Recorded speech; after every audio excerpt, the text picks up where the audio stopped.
Yeah. Oh, thank you so much for coming back. This is going to be an awesome day. We have Dr. Jeremy Maxwell from the Wellness Way. We're going to start a series. We're going to start a series based on overall wellness because everything is cyclical. You can't get your mind together if your spirit's not right. If your spirit's not right, you can't get your physical together. It's all going to work in cohesion if we start following some of the things that luckily this man can impart to us. Dr. Jeremy Maxwell, tell us a little bit about yourself. And he told me a story along with some other people about how you got into your profession. So if you want to start with that, that's awesome too. Yeah, you bet. First off, you played right into what we're looking for. 3 T's. Okay, great. Trauma, toxins, and thoughts. Those are the precipice, if you will, of the chiropractic philosophy. You know, if we're going to try to help an individual maintain health and well-being, or what we scientifically call homeostasis, you got to evaluate those things: trauma, toxins, and thoughts. Okay. So thoughts, can be spiritual things. They can be mental things, mental stressors. Toxins can be food, chemicals, exposures, mold, you name it. And then trauma can obviously be mental, physical, from the birth. I mean, there's, from the womb to the tomb, people are experiencing all kinds of different. That's a new one, from the womb to the tomb. That's a rap song. Yep. So people always ask, well, hey, that's cool, you're a chiropractor, or say, hey, you're a chiropractor. I'm glad I don't need you yet. And I'm like, no, you just don't know that you need me, because from the womb to the tomb, that's what chiropractors do. We monitor your health and well-being via the spine, physiology, blood tests, labs, things like that. Man. So yeah, I love what I do. Now, and I'm glad you do it. Yeah. Let me tell you, this man imparted some knowledge that I would have never guessed. You can be allergic to things you didn't know you were. Yep. Tell us about it. So obviously, when people start to take that deep dive into health, what's probably one of the main words they probably Google? Lose weight. No, lose weight. Yep. Yeah. Inflammation. That's Everybody true. wants to know about inflammation. Yeah. Now, inflammation shows up differently for everybody. Now, in regards to like a food allergy, most people think that in order to be allergic, you must have some type of noticeable reaction. That's how I thought. They think, well, I eat all kinds of foods, I never get a stomach ache. Or I eat food and I don't get bloated. Or whatever. They always associate it to something digestively. And if they don't or hives. Yeah. Then they don't think they have a food allergy, or they think only the extreme of, like, when we were kids, they would do the scratch test. Yeah. And they would look for hives. And those were a different type of food reaction. So your immune system really has 2 ways in which they kind of react to food. You got an IgE, which is an anaphylactic type reaction, or you have an IgG, which is a delayed reaction, or I like to call it more the silent killer. Ooh, okay. And what do those acronyms stand for? Immunoglobulin G and immunoglobulin E. Okay, I should have left that alone. Okay, now go back. We don't want to go down the no thanks. So it was IgG is the one we need to be worried about. Yes. Okay. Now certainly the IgEs can be life-threatening. That's why people have EpiPens and things like that. But when it comes to inflammation, and we know without a shadow of a doubt now, inflammation speeds up or accelerates the aging process. Wow. And people don't want to age any faster than necessary. No. So what do we do to stop that? Well, you have to get rid of inflammation, which means you have to test and figure out what's causing inflammation in your body. Okay. Different than what's causing inflammation in my body. Yeah. But for the most part, most people are having these silent reactions or inflammatory responses and don't even know it. And they don't know it. Okay. So we have an amazing food test that we run on the majority of our patients. You will be surprised at what comes back on that. Yeah. Well, let me tell you about health and wellness and aging. This man today has a birthday, and I'm sure you're proud to tell everybody how old you are. I'm 50 years old today. Yes. And a century. And extremely physically fit. So a lot of people, myself being one of them, because you can't train away a bad diet. We all want to lose some weight. Yeah. So if we take out some of these things that are providing this unwanted inflammation, is there a possibility of losing some weight? Absolutely. And I love how you put that. Yeah. You can't train away the weight. No, I just told That this is man I what- went and walked 6 miles with a friend the other day, and clearly I'm still fluffy, but go ahead. Yeah. But we've been conditioned to believe that Mhm. that you can train away fat and obesity, that you can, or even if you lose weight, Mhm. we equate that with health. Yeah. And there's really no studies that show that just because you lose weight, that produced health. Yeah. Now, for some people, it does lower a risk of, say, heart attacks, morbidity, Mhm. those kind of things. But at the end of the day, a body that's working normal should maintain a normal, healthy weight. So when you're watching the pounds go on, that should be your first clue that you're either creating stress, 3 T's. Trauma, is there thoughts, toxins or and thoughts? toxins. Yeah. Okay. So, most people think that if you just eat right, sleep right and well, and exercise, you'll be healthy. Yeah. And let me tell you, I also remember, let me tell you, so we learned a lot about each other at the Wholeness 8 Summit. Yeah. It was a recent event. I was the keynote speaker. Yay. He was the sponsor. And you told us about you even had an allergy yourself. Yep. And did not know that it was making you sick. Absolutely. Tell us, and you know about these things. So how did that come about? So, I've been an athlete as far back as I can remember. Okay. I was an avid soccer player, played all sports growing up, played through college and soccer, did soccer in college, played even into chiropractic school. I just have always been active and have high expectations of myself physically. And so in my early 30s, I started to experience some pretty bad, neck issues, disc degeneration, a lot of patients for years didn't even know that I was suffering. There was a period where you can even see me holding my youngest son when he was a newborn. I'm laying on the ground in pain, holding him. And I was doing everything. I'm getting adjusted. I'm doing PT. All these things. I cannot get the pain to go away. And, eventually that kind of subsided, but would still notice flare-ups over the time over my 30s. And as I got into my 40s, I started getting back into playing soccer and felt like I had gotten strong again. And then some of those pains started creeping back and was getting pretty frustrated. So this is over a decade's time. Oh, yeah. Yeah, there's a lot of different things that, and granted, I'm obviously still doing adjustments. I wasn't doing any testing of any kind at that time, wasn't eating anywhere near like I do now. And eventually in my early 40s, got to where I couldn't really even work. Like my shoulder was so bad, my wrist was so bad. I didn't even know what my plan was other than I got to figure this out. Long story short, after some injections, steroid injections, which just goes against me. But I needed relief. And in 3 days, that pain was back. And I did all of that while I was waiting for my first results from the Wellness Way. So before we implemented this into my practice a little over 7 years ago, I guess it actually was 7 years ago this month. Birthday, anniversary.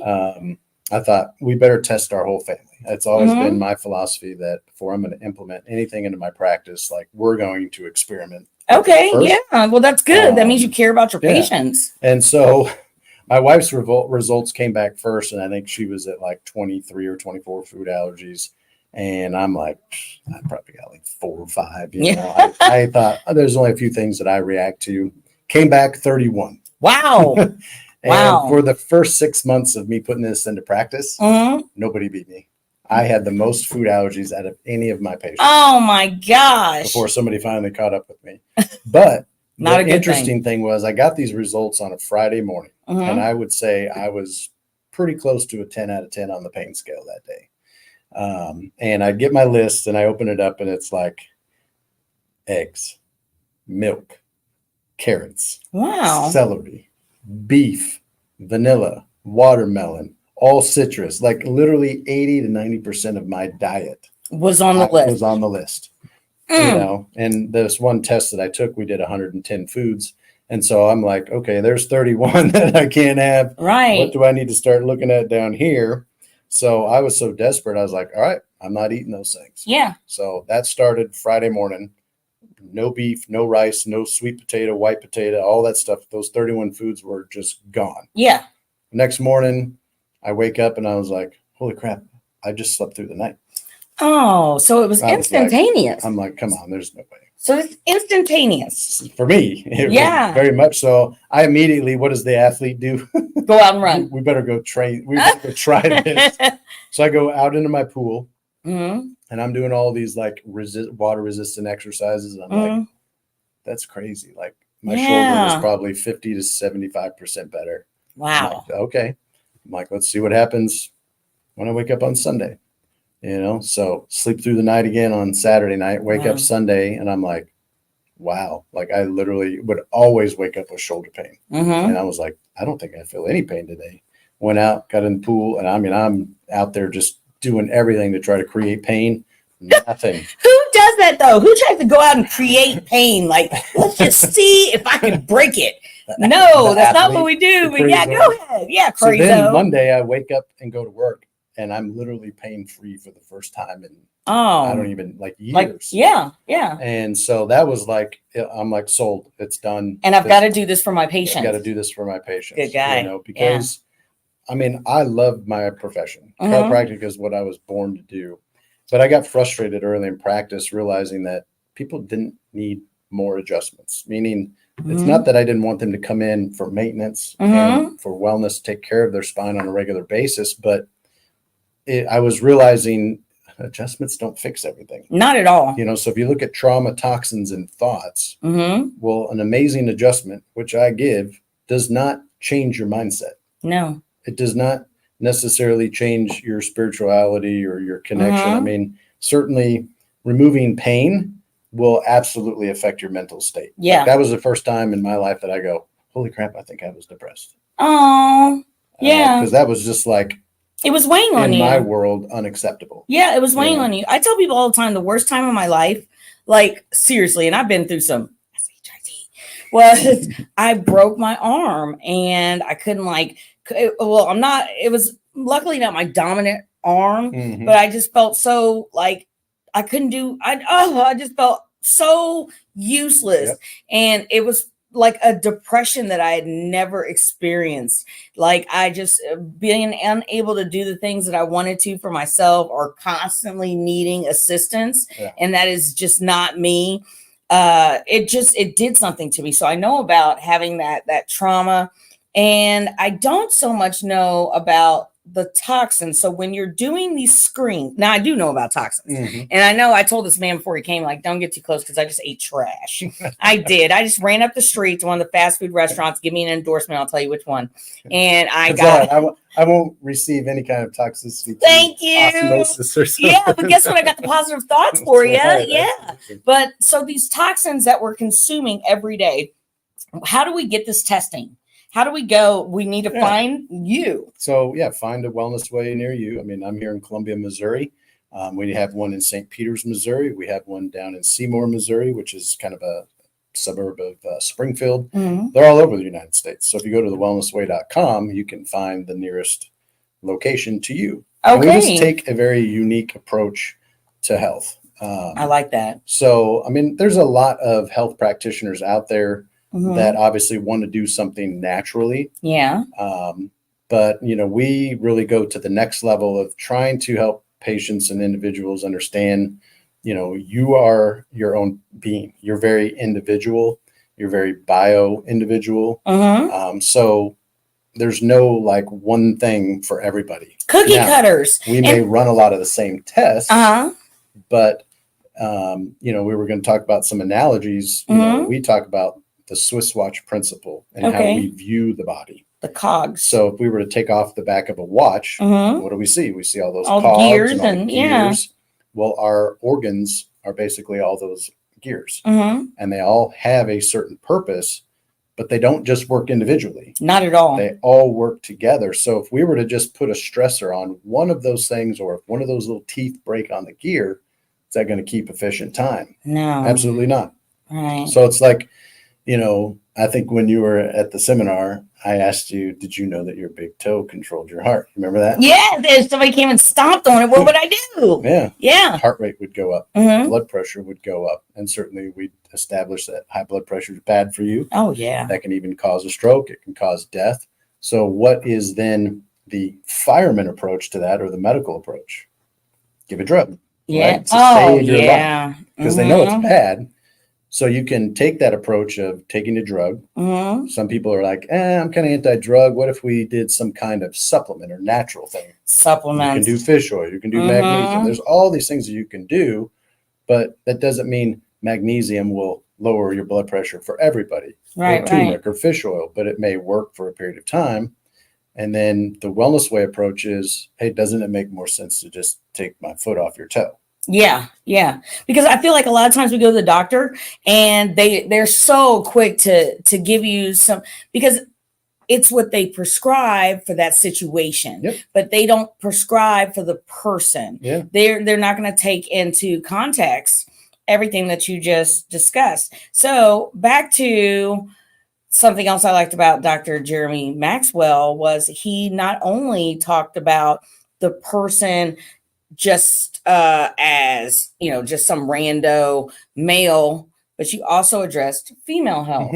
And that's important that whoever you see doesn't just make this asexual person who has different needs. If I'm going through menopause, my needs are going to be different than a man that is having problems with erectile dysfunction. So, or as we like to put it, pole vaulting out of bed.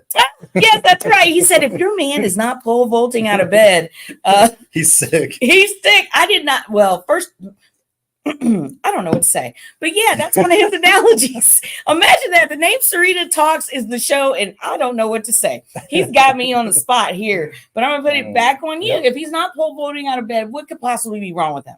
And can you prescribe me something to put in my purse that I can take with me in case I need it? Well, yeah, there are those perspectives, Not that I want to advocate any of them, but there are these things they talk about. You can chew. Terrible. Okay. But I don't recommend those. That's not what we do. Right. But it really circled back to what you originally asked. How do we test for these things? Because ultimately it's inflammation. Inflammation affects blood sugar. Blood sugar is a massive destroyer of the human tissue. And it's going to look different for a man than it is for a woman. Than for a man. For a woman, so, there's an array of labs that we do where you look at food allergy testing, because really that's more of a picture of your immune system and its response, and even the gut barrier system. You can do even more detail, like a stool test. Okay. So we can see how the stomach, the pancreas, the gallbladder, how's the microbiome, meaning do you have the right kind of bacteria present? Are they missing? Do you have the right yeast? Like all those cogs coming together. Then we can look at blood work like hormones, blood sugar levels, insulin, toxicity. There's labs that we use that will measure heavy metals. You can look at what is the word I'm looking? Neurotransmitters. So how do you get information about the brain from a blood test? How do you know? Neurotransmitters and but so your body has to break down a protein into an amino acid into a neurotransmitter, and then your body literally takes those pieces and puts them all back together again. Wow. To rebuild. Now, when I think of neurotransmitters, I think of mood food. Like that's what feeds the brain. Okay. All right. So what we have books now and research that says the gut brain connection. Everything. It's the gut immune connection. It's the gut heart connection. Like literally our medical system unfortunately doesn't practice their own research. That's what blows me away is like I get on PubMed, which is basically the Library of Medicine Research every day. And I'm convinced now that their research aligns more with my profession and what we practice and put before the patient than what they do. Oh, yeah, I'm convinced of that as well. I just feel like it's harder work to do what you do than to only have 15 minutes with a patient, and you don't have time to break down, these are your bad eating habits. These are the things that you should avoid. Maybe you should get tested for this, because it's just I was really looking for him when he looked at me and said, the medical system, to say it's trash. And I was like, man, I know, but what you're saying makes sense. What I want people to understand, and I want to be very clear about this, is we need that system. Yeah. Okay. So there's two systems of the way people take care of themselves. I don't want to say there's two healthcare systems, because there isn't. The medical system is not a healthcare system. It is a disease management system, because it is set up for people to get sick and then to manage those diseases with Say the that drugs. one more time. Seriously. The medical system is not a healthcare system. It is a disease management system. Who can agree? Right. Who can agree? I mean, he's just spitting facts here. Yeah. I mean, and this is where that other analogy comes into play is we're going to look at how people take care of themselves two ways. Either you're going to participate in the medical system, which is the fire department, or you're going to participate on a healthcare system, which is the carpenters, which is what we are. Okay. So the medical system, they have the tools and the education to save lives. All right. Period. In agreement. All right. They have the right tools and education to, if you were to say have a stroke right here on the spot. Please don't say that over my life. No. But sure, go ahead. You don't want me. If someone out there had a stroke, out there had the stroke. Clear. I'm not the person you call to save that life. I don't have the tools and the education. You are preventative measures. I'm about rebuilding. Okay. So let's say your body's on fire. Mm-hmm. You're going to call the fire department or call the medical system, and they're going to use their little axe and their little hose and their drugs to stop you from dying. Yeah. Now, this is where people have gotten off track. If your house were to get damaged by a fire, would you call the fire department to rebuild the basement? No. Who would you call? I would call Serpro. I need some money from you, Serpro. Or a carpenter, right? Yeah, or a carpenter. Because they have the right tools and the right education to rebuild what was destroyed. True. Okay, so where people get confused is they think, oh, I had this stroke or heart attack and the doctor saved my life and now I'm healthy again. No, see, don't confuse the fact that they saved your life with health, because those drugs ultimately are not good for you. Yeah. And now that we know that, read the small print. They have negative side effects. So if I were to stand outside of your house and just spray you down constantly, hey, you're not going to catch on fire, but eventually what's going to happen? You're going to freeze to death. You're going to freeze to death. You're going to rot. You're going to be damaging the house and the structure. So the drugs are the same way a fire department's putting out a fire. They're just continuing to damage the tissue. Yeah, so you go to a doctor when you're sick, but in order to completely heal, you have to do, and people, listen, I'm one of them. We don't want to hear it, but it's true. You have to change things in order to be where you want to be. If you are 50 years old and fabulous, then you're going to have to maintain that. You're not going to go out and go up the street and get all fast food for the next 3 weeks straight, because you know that's not how you're going to be successful. Right. But here's what I do want people to understand this. I've not done this my whole life. Okay. So, I mean, I grew up on cereal. Not that my mom didn't cook. She was a phenomenal cook. But my brother and I would have cereal for breakfast.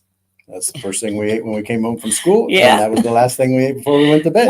We freaking love cereal. You know, I did it all through college. I don't even know how I didn't have more injuries based on my diet. Right. Now, for me, I was fortunate enough to start to realize as a chiropractor and thinking I should always be the best example to my patients. It drove me nuts when I saw others in my profession who were overweight, smoking. Oh, yeah. And I'm like, don't you love it when you have the nurse that smokes? How can somebody be giving you health advice and yet you don't even look it? True. You know, now to go one step further, I realized, okay, at early 40s, I looked healthy, but then got tested and go, holy crap, I'm sick. I had inflammation. My testosterone levels were low. You know, fortunately, I didn't have any performance issues then, but I knew something was wrong because I'm hitting the gym and I'm like, the muscles are not there. Like they just seem too flabby. And that, you know, and this was in your 40s that they were just too flabby. Yeah. But everyone thought I was like, you know, I mean, I'm proud of you. Don't take that the wrong. I'm proud of this man. You know, like he's so physically fit. But for real, that's where we want to be. That's where we want to be. That should be, I think, the norm for guys my age. And that's for 50. You know, like when I'm taking care of individuals, you know, and I mean, I've got aging parents. I've got an aging father that's, you know, getting ready to be 75 this year. I want to be better fit than him at the 75. Yeah. You know, he's in 2 knee replacements, back surgeries. Not throwing you under the bus, Dad. But 75 is not old. No. You know, in my office, you're not even allowed to use that word until you're 80. Okay. And motion is lotion. Absolutely. You know what I'm saying? To keep those joints going. I wouldn't go out and try and generate some pain. However, motion is lotion. So I wanted to ask you, you were talking about getting tested and seeing what your food allergies are. Mm-hmm. What are some small steps that I can do after? Because, okay, you mentioned beef was on your, and I've wondered since you said that, have you ever eaten beef again? Yes. Okay. So since I started 7 years ago, Mm-hmm. I took that first test. I had 31 food allergies. Uh-huh. And I did not touch a food for 6 months. Like, Okay. I was legit.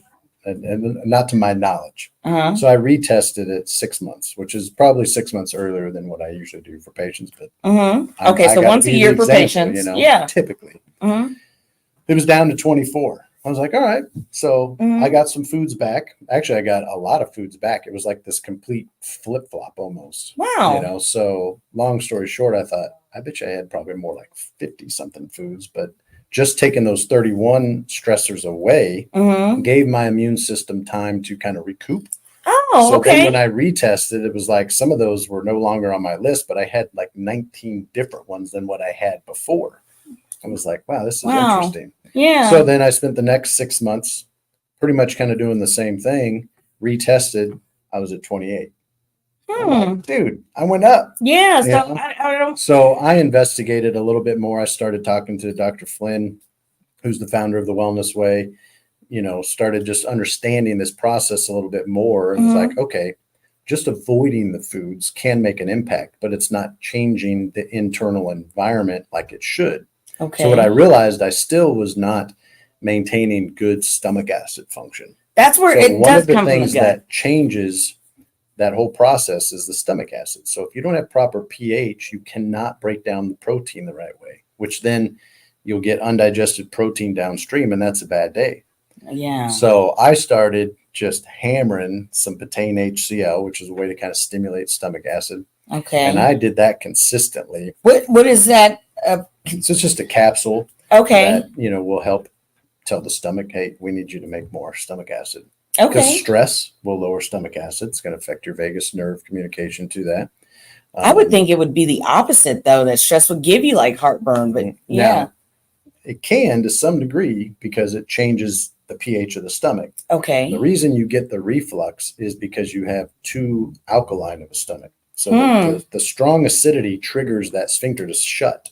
Okay. So you don't get that acid up into the esophagus. Because people always think, oh, if I have reflux, I have too much acid. No, it's just getting where it doesn't belong. Knowledge. Your esophagus is not designed to basically have acid touch it. Your stomach is. Yeah. All right. So I did that consistently for the next year. And the next time I took my test, I was down to 11 foods. Okay. So okay. I've been as low as 6. Uh-huh. And 31 was my high. So we refer to this a lot as north to south digestion. So when the stomach acid's right, then the gallbladder is going to get triggered right. Then the pancreas is working right. And then everything downstream typically should just, in a sense, fall into place. Now, as we know, we all do lots of dumb things that interfere with the internal environment. And that can be poor food choices. That can be antibiotic use too early in life or in general. We'll do that. Steroid, we'll throw that off. People don't even know how dangerous antibiotics really are for your stomach. Like once you do that, is it like 3 years before your stomach can recover? Or your microbiome up to 3 years. And that's with intentional practices of trying to get it right. Because some studies will show you never recover. Wow, I did not know that. Because think about this. When, I'm not saying that antibiotics are not necessary. No. When you look at the fireman approach and the carpenter approach, if you're on your deathbed and you have some type of infection that needs some massive action, antibiotics are probably going to be necessary. But we've overused them. Yes. And they continue to show that's the case. And they do it too early in life. Yeah. And this can go down a complete rabbit hole here when it comes to just what we're doing to our children. So we have way too many C-sections happening. So then they don't get exposed to the vaginal and anal microbiome, which is critical to establishing not only a normal microbiome for them, but their initial immune response. You get a C-section, now your first exposure is to whatever's in the there air. in the air right there. Yeah. So then those babies, it's been shown, they're more inclined for infections, allergies, asthma, and guess what? Then they throw an antibiotic their way the first year of life. Oh. Completely destroyed their whole microbiome. And it's been proven, and it's in the PubMed research, that they're the ones that have the ear infections and, all the issues that we see. Yeah. On top of whatever else they give them in that first year of life. That's a part of certain schedules. Yeah. We're not gonna. Yeah, that's a whole nother animal. I do know where you're going. So, but we're talking about the gut, Mm-hmm. and all of those things make complete sense because you have to have these bacterias and all the pre and pro. How do you feel about yogurt? They can be helpful, but most of them are garbage. Most of them are garbage. Because they're loaded full of sugar. Yeah. You got all the ones that are no fat. Uh-huh. So. And what's the wrong with no fat? Because you think you're doing the right thing if you have something that's no fat. But you need fat, especially females. Okay. You have healthy hormones, you need healthy fat. So, but in my yogurt product, I'm looking for something that is not no fat. I want the fat. See, now I don't know what to think. Because when you look at most of those, because I do want the fat. When you look at most of those no fats, they're usually loaded full of sugar or artificial sweeteners. Oh no. Yeah. Okay, well, let me just tell Dr. Jeremy Maxwell what a pleasure it has been. Yes. I just want to give shouts out to everybody that was watching. Completely agree. She's an example of this. Now, you know what? Before we go though, he had one of his clients come to the Wellness Way, and she was suffering with endometriosis. Went through the testing, got her food allergies, and would you say it's like a complete recovery? Complete turnaround? Pretty much when it comes to the endometriosis. I mean, this young lady, and I say young because, this journey really started for her around 18 when she started having painful, heavy periods. And then was told over an 18-year period, basically, that, I should say an 18-year time frame, but no pun intended, it almost was like an 18-year period, that she just needed to have her uterus taken out. Yeah. I'm like, how devastating of information is that going to be coming from not only one doctor, but 5 doctors who told her this, and never once did they ever test her hormones. Oh, man. So when you did the testing, we were the first ones to test her hormones. Now, interestingly enough, I don't know if I talked about this at the Wholeness 8 Summit, but I used her case to do a teaching to our doctors a couple of weeks ago. Nice. And so I'm like, all of a sudden, I'm like looking at the labs when she got them done. I'm looking at the timeline of the things. I was like, oh my gosh, I never realized this, because this individual was very busy, like with work. She's into marathon running. Yeah. And so we have our first initial eval in October of 22. She gets her food test by November of 22. And then I don't see her again until January or February. Okay. Just because her life was busy. We were waiting for some other labs, or some timing didn't happen. And then I was like, oh my goodness. I hope she didn't have that surgery. But that surgery was planned for January of 23. Okay. I saw her in October of 22. Now, again, I'm putting this all together, realizing that she canceled the surgery in January, and up to that point, all she had done is avoid her food allergies. I haven't given her any supplements. Yeah. Because I hadn't seen her to go over her lab yet. So then technically we met in February to do our plan of care visit, where we were going to go over the labs, lay out a plan, here's some supplements, so I tell people, just avoiding your foods can absolutely be life-changing. Yeah, sounds like it's not, even though I absolutely love what we provide supplement-wise, that's not the sweet sauce. When you figure out what the trigger is that's making your body sick and inflamed, you're already genetically programmed for health. And see, that's a hard one for people to swallow, because they've always been fed this idea that you're a victim of your genes. That if you have bad genes, then you're just going to have bad health. Well, again, science and medical doctors. I'm like, because read your own research. Like, that's the whole thing of epigenetics. Now we know you change your environment, you change your genetic expression. Mm-hmm. So just because you may have a BRCA gene doesn't mean you're going to get breast cancer. Yeah. So you're not doing yourself any favor by going and getting a mastectomy. No. But what have we done? We've conditioned women to believe that it's normal to just go literally because you're mutilate predisposed yourself and cut off your breasts. And then, oh, well, we did kind of take away some femalehood here. So let's just give you some fake ones. Not call them that. Yeah. They call it a reconstruction. But guess what those really are to the body? Those are foreign objects within you. It's like having a splinter that you can never find. Oh. So they're only stressing the immune system out further. I love your analogies. I really love that. And it's not normal. That she said Nicole says she's not normal, but that's not normal. And people go and get this genetic testing. They think they're doing themselves a favor. But, there's so many things that we don't know about ourselves because, like you said, we've been pumped this verbiage. Mm-hmm. So what do you want to leave us with today? This is series beginning. Yeah. Okay. So we got a lot to unpack here about what you need to be doing and stay away from supplements. And I get to enjoy fat, but only with yogurt. So you end us out here. End us out, man. Obviously we're going to be coming back. Yeah. But I want to encourage people, like, do not accept the fact that what you're dealing with is normal. No. There's a lot of conditions that are very common, but they are not normal. And you just might need a different approach, Mm-hmm. And I have no problem saying, I don't have all the answers, but we work hard at figuring things out. Yeah. I was just thinking today, I mean, our mission is we are a network of health restoration clinics that think and act differently, solving health challenges that others can't. What was eating me alive this morning? What? I got patients that I can't figure them out. Oh, wow. And I'm like, and my mission is solving health challenges that others can't. And I mean, we get sick people that come to our office. I mean, things I've never heard of, seen of, mm-hmm. And what I want to encourage all of you to think about is don't get so bogged down in what your condition is called.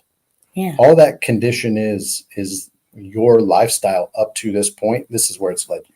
Okay. It's a side effect of something else. From homeostasis. And when you get outside of the normal, your body begins to express disease.